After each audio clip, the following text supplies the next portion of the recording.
lights off.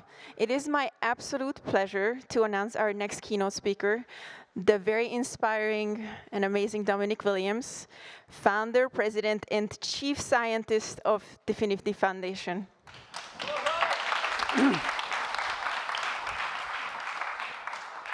Hello, everyone. Today we're just going to talk about AI running on the blockchain. So there's been a lot of talk about AI in the blockchain space recently, and people mean different things when they talk about AI and the blockchain.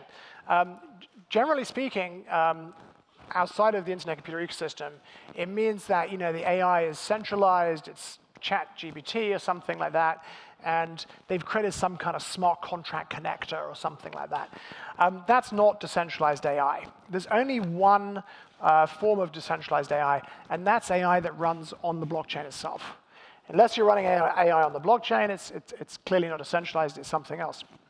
So I want to talk to you today about AI running on the internet computer blockchain as smart contracts.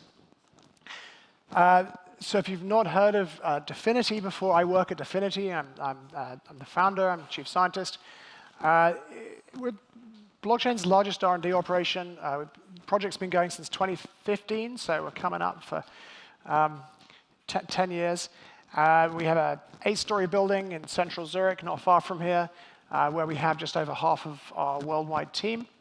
Kind of unusual. For many years, I think the largest team of cryptographers on the planet. So it's a pretty impressive team. Today, this far, the internet computer has really been credited with as the product of more than 1,000 person years of R&D effort, which gives you an idea of how much has gone into making what I'm going to show you possible. So the purpose of the internet computer is rather different to the purpose of traditional blockchains. We're focused on bringing compute onto blockchain. So we think that eventually most systems and services will run entirely from the blockchain. Blockchain's really our future compute stack. Brings all these amazing advantages. You build with code on a blockchain. It's tamper-proof. It doesn't need protection from cybersecurity like firewalls and anti-malware. It's unstoppable, at least within fault bounds. You can make it autonomous on a public network. Smart contract code in reimagined form, serverless code is composable, and so on. So today, blockchain primarily, if you look at the ecosystem, is kind of about NFTs and meme coins and DeFi. And when people say Web3 is built on a blockchain, what they mean is it's built on Amazon Web Services.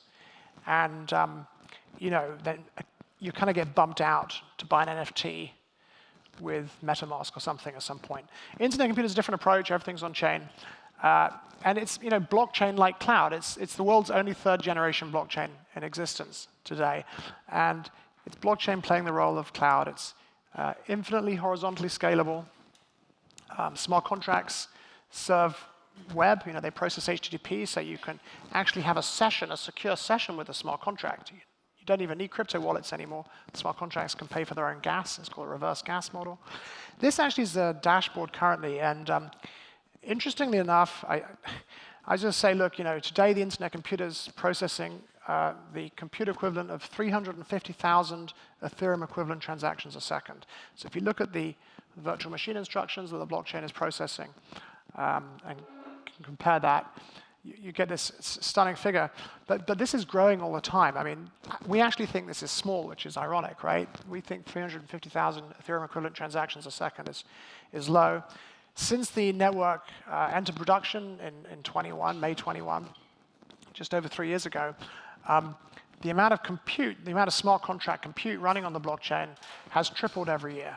But we think it's going to increase much faster. And actually, ironically, just as I left the office today in Zurich, I saw that it was processing more than 365,000 transactions a second. But I actually updated this deck 2 days ago to say 350,000, right? So the growth in smart contract compute on the internet computer is pretty substantial. And this deck can't even keep up with it. I think, though, eventually we're going to get to a place where you're looking at like 10x growth a year in terms of compute on the network. And There are lots of reasons for that, but a key one is going to be AI. AI, AI smart contracts, involve a lot of instructions being processed.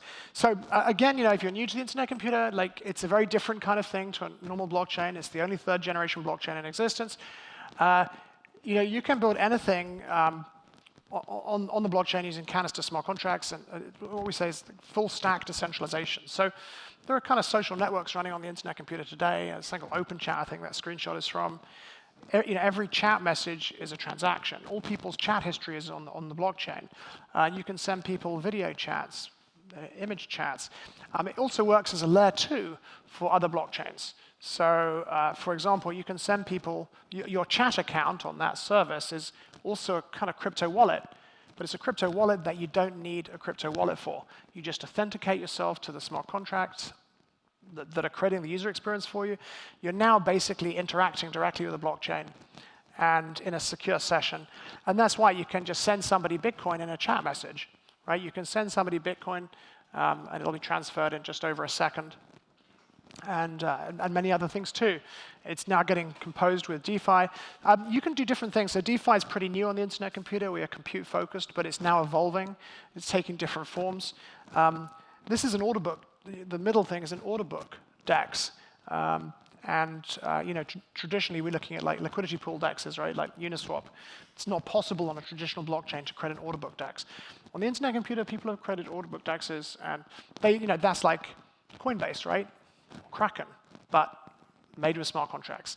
And you can put these kinds of things under the control of a DAO and make it autonomous and transparent. The internet computer's never gone down. There's never been a hack. So if you think about like OpenChat, the social network, there's all that crypto inside of it, right? Because users use their OpenChat accounts as crypto wallets, and they send crypto to each other with chat messages. There's no cybersecurity protecting that service. OpenChat runs without a firewall, without a security team, without anti-malware. Miraculous, right? Well, that's what happens when you're building 100% on the blockchain, and that's why you want to do it. And that's why this basic technology, you're going to see it becoming very important in these sort of enterprise and government spaces, because, again, this is third generation pushes this into new territory where blockchain becomes an alternative IT stack, and you can build fully on chain, and you can, resolve these really big problems like cybersecurity. Cybercrime's going to cost the world $10 trillion next year. Imagine that, $10 trillion. And it's going to be accelerated by AI. So these are really big things the internet computer solves. The latest thing is AI. You've always been able to run AI on the internet computer because of its capabilities. But what's changing is that we've been optimizing the execution environment so we can run AI faster and faster. Trying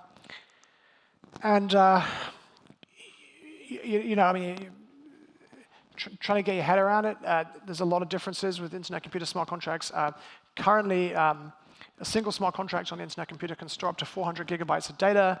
The WebAssembly bytecode runs in 4 gigabytes of main memory.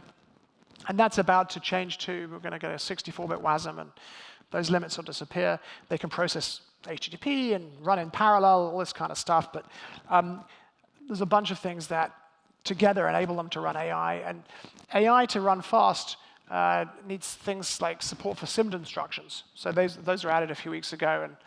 And I guess a couple of months ago now, I did this demo of a neural network doing image classification. A neural network running as a smart contract doing image classification. And the first, when you, and we're actually running the image classification through consensus. On the internet computer, transactions can run over multiple blocks. And each classification involved about 20 billion WASM instructions being executed, to give you an idea of how much compute is involved with AI. But since that, we've got about a 10x speed up. I did another demo 6 weeks later showing a 3 or 4x speed up. SIMD is just being added, and there's another 3x speed up. And there's a whole lot of other stuff coming. As we're going to go to 64-bit WASM, we're going to be able to hold much larger parameter sets in smart contract memory, and it'll become feasible eventually to run large language models. And you'll be able to have a chat with the blockchain. So we believe that AI will be the beating heart of Web3. And there are many reasons for this. For example, if you build on the Internet Computer, there's something called YARL, Y-R-A-L, and it's kind of like a TikTok, a fully decentralized TikTok running on the Internet Computer. And one of the things those guys need is content recommendation.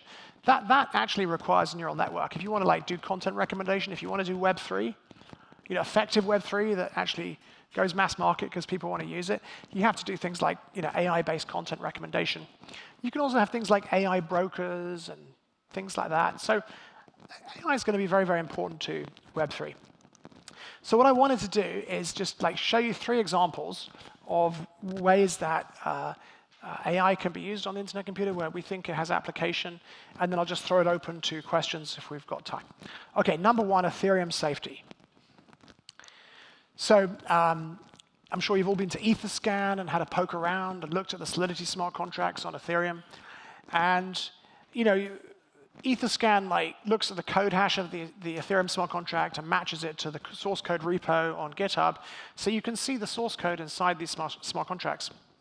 The problem is most people can't read Solidity code. And even if they can read Solidity code, they probably don't have the expertise to really audit it. Is that Ethereum smart contract vulnerable to reentrancy? Most, the greatest disasters on Ethereum have involved reentrancy flaws, starting with, famously, the DAO in 2016, right? Does that Ethereum smart contract have backdoors? Is a developer rug pull possible? Maybe there's some malware in that smart contract that will cause it to attack other smart contracts. Well, so the question is, how do I know if I should trust this smart contract on Ethereum? So an AI solution is that you use something like a large language model that can interpret code, and it can look through these smart contracts on Ethereum and audit them.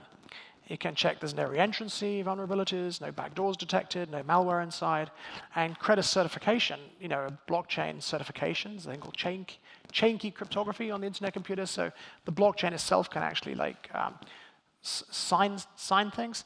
You can basically sign smart contracts on Ethereum, and then Etherscan can show for smart contracts that passed, tick certified by AI audit.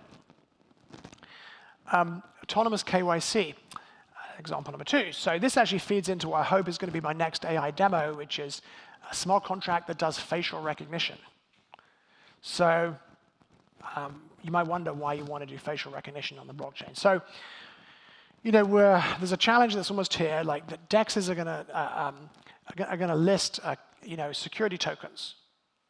So we all know about RWA, but actually in Switzerland now you can tokenize the stock of your company, and Web3 companies are going to want to have their tokenized stock traded by DEXs. Why can't I have my tokenized stock traded by available on Uniswap?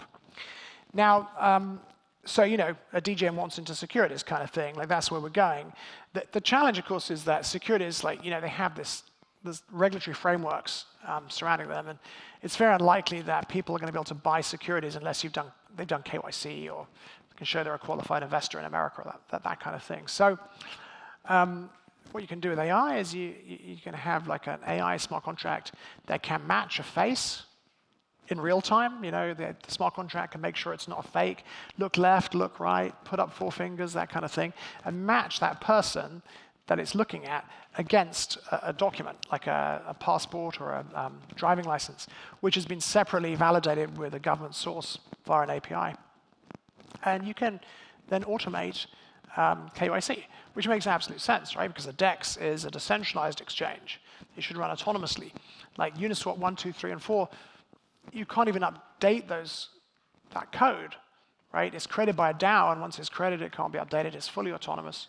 And those kind of frameworks really need to be surrounded by as much autonomous infrastructure as possible. And KYC, of course, is the kind of infrastructure, and let's make that autonomous too. Let's have AI smart contracts running on the blockchain doing KYC. So that's the kind of thing we believe in, and if you follow my Twitter, hopefully within a few weeks you'll see if we can get there, like a demo of an AI smart contract doing facial recognition.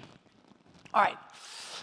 Last one, organizational intelligence. So you're going to see, obviously, there are going to be these huge centralized AI models like ChatGPT and Claude and Grok, right? And these massive large language models are going to be backed by, infrastructure of a colossal scale that costs billions of dollars. And for that reason, it will remain centralized. Just the economies of scale that you get, like Elon Musk just diverted a $500 million shipment of NVIDIA cards from Tesla to Twitter/X, whatever it's called now. So that's going to stay centralized because of the economies of scale involved. But actually, there's going to be that's not the long tail. There are going to be millions of AI models, right, that do different things. Most of your phones will already have AI models inside them that are used for photo retouching and things like that. To give you an idea of the proliferation of AI, we're going to have AI models in our house that optimize when the thermostat's turned on and off and things like that to reduce our energy consumption. Obviously, Teslas are going to have AIs that do self-driving. AIs are going to be absolutely everywhere. There are going to be millions and millions and millions of these AI models. And with respect to optimizing organizations, imagine taking something like Llama 3, which has been trained at vast expense, probably $1 billion of expenditure has occurred training Llama 3. But you can take Llama 3 and you can run it as a smart contract. So you could use it to organize your startup or corporation or government department. And the way that works is the large language model that's running as a smart contract will download crucial data that your company uses. So obviously I'm tech focused, so I'm saying Slack, Calendar, email, GitHub, and Jira, right? And the AI is taking that information and it's putting it inside something called a context database. And when you give it a prompt, it's like, it's got its existing weights from its training at Meta, which enables it to understand language and reason and things like that. And then it's using that in conjunction with the context database, which is the data specific to, in this case, your organization. So it's got all this information, and you can I can maybe say to Dfinity, it's difficult to keep track of an organization, right? When you get into the hundreds of people, it's difficult. So I could say let's call it Delphi. I could say to Delphi, hey Delphi, who's running this team, right? Are they blocked by anything? Or has anyone got any? I need to make a tweet. Has anyone got any ideas for PR or a new tweet, right? I can say, hey Delphi, there's Jan, our CTO over there. Is Jan free this afternoon? Can you make a meeting for me? Etc. Right? It's going to be incredibly powerful. But there's a catch here, right? And this is where you see the role of blockchain. The catch is, what if this gets hacked? Like, hackers know very well that AI has access to all of your most sensitive and confidential and important data, right? And it's a nexus for all your data. Like, if you hack the infrastructure that's running an AI, you can just get all the data in one place. It's the ultimate honeypot. Like, security is incredibly important for AI. Secondly, what if it stops? And I think what we're going to see is people and organizations becoming increasingly dependent on AI. So if you go back 25 years to London, when you wanted to navigate from one side of London to another, you used this book called the London A to Z. And the London A to Z was a map, and you went from page to page, and you planned your route. You took it with you, you put it in the pocket of your car door. But it was, you developed this skill where you could sort of look at it once, plan your route, and pretty much get from one side of London to another without looking at the map. Now, today, most people can't do that anymore. Why? Because of sat-nav. And we've learned to depend on sat-nav, and that part of our brain is kind of like withered, right? We use our brain for probably like driving around texting people, probably shouldn't, but that kind of thing, or thinking about things. We're not thinking about how to plan the route. And in the future, the same kind of dependence, much, much greater dependence on AI. To become valuable, it becomes invaluable, essentially. So what if it stops? Of course, the answer is you just run this kind of this AI as a smart contract, and then it can't be hacked, and it's unstoppable. So this is why I think most of the AIs in the end will run on. They may be trained, like some of the large language models, for cost reasons, will be trained in a centralized way, like to understand language and so on. But they'll actually end up running on the different instances will end up running on the blockchain. So AI smart contracts, tamper-proof, unstoppable. Autonomous is important too. If you want, you can put a smart contract under the control of a DAO. So a community can control the smart contract. We're working on things like we've got on the Internet Computer, we're trying to create a new node standard, sovereign hardware. We're trying to create a new node standard with GPUs so that it becomes economically feasible to train these AI models on the Internet Computer. That's work in progress. It'll take a while, but we're going to get there. So if you're interested in this, join us. We've got hubs all around the world which are helping connect people interested in Internet Computer technology. Of course, if you're in Switzerland, you can connect to us. We've got a lot of people here. That's it. Thank you very much.